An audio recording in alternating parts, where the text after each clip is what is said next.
Welcome back to our channel where the shadows come alive and nightmares become reality. Sit back, grab a blanket, and prepare to be terrified. Lila had always been fascinated by the supernatural. She loved reading ghost stories and watching horror movies, and when she was younger, she never missed an opportunity to explore a haunted house or an abandoned graveyard.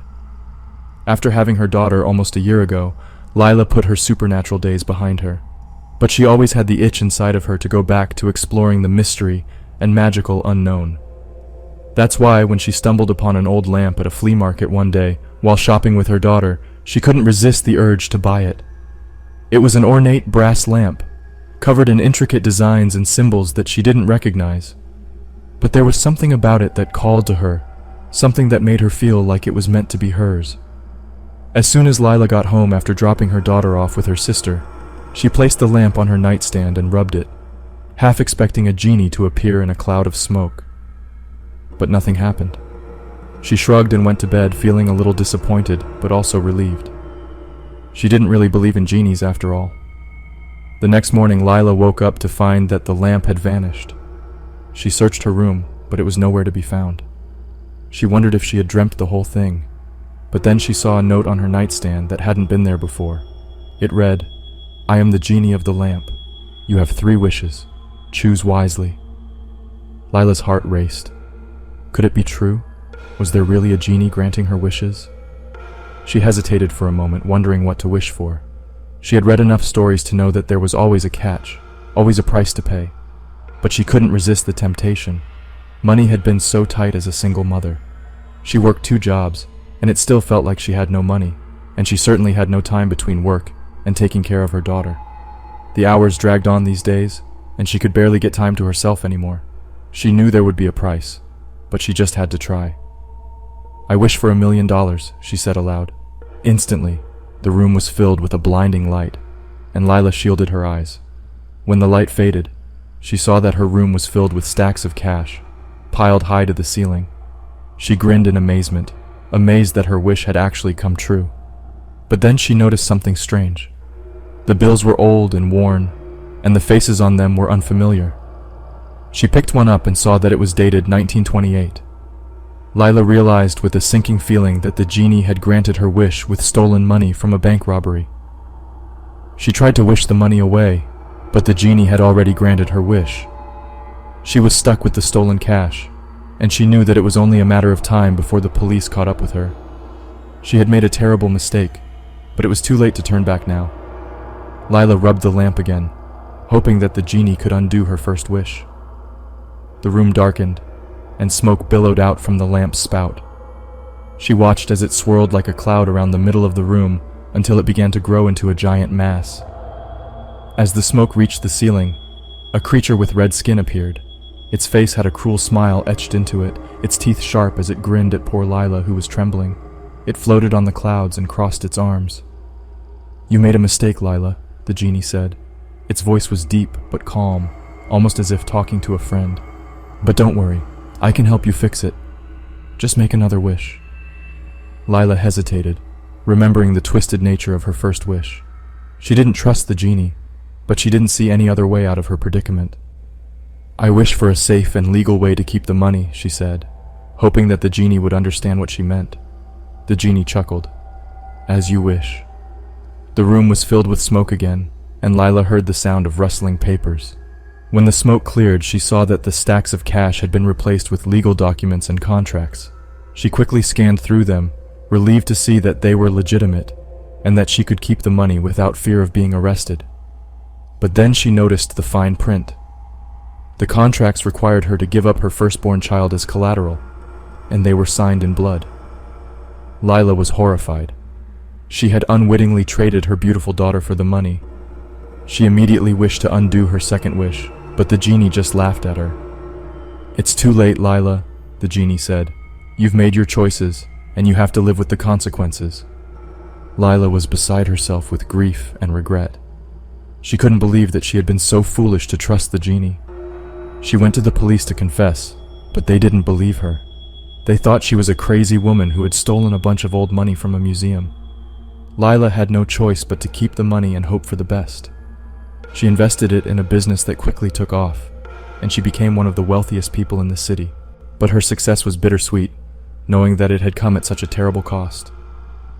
One night, Lila woke up to the sound of her daughter crying.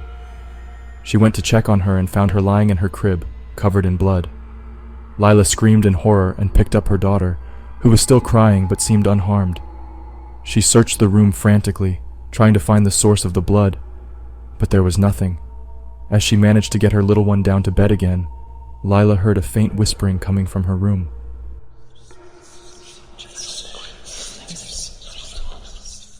As she looked inside, she could see the lamp glowing and the whispers grew louder. She approached it hesitantly before picking it up and rubbing the sides, and the genie appeared before her. "Did you enjoy your little scare, Lila?" the genie said, grinning wickedly. Sharp rows of teeth were visible, and she almost feared the genie had used them to hurt her daughter, though she hadn't seen any cuts or injuries. Lila was trembling with fear. She didn't understand what was happening or why her daughter was covered in blood. "What did you do to her?" Lila demanded, her voice shaking. "Nothing yet," the genie said. "But I can do anything I want. I can make her disappear, or I can make her suffer. It's up to you." Lila was horrified. She had never been so scared in her life. She knew that the genie was capable of anything, and she didn't know how to protect her daughter. The next day, Lila took her daughter to the doctor to get checked out. The doctor couldn't find anything wrong with her, but Lila couldn't shake the feeling that something was off. That night, Lila heard strange noises coming from her daughter's room. She went to check on her and found her crib empty. Lila screamed in terror and searched the house frantically, but there was no sign of her daughter. She knew that the genie had taken her, but she didn't know where to start looking. Days turned into weeks, and Lila became increasingly desperate. She searched high and low for her daughter, but there was no trace of her. The police had begun to give up, telling her that oftentimes children who go missing after a period of time aren't found. It felt as though the world was giving up on her. She started to lose hope that she would ever see her again. One night, after Lila finally managed to get to sleep, she woke up as she felt a heavy weight shifting on her bed. She sat up to find the genie sitting at the foot of her bed, grinning at something.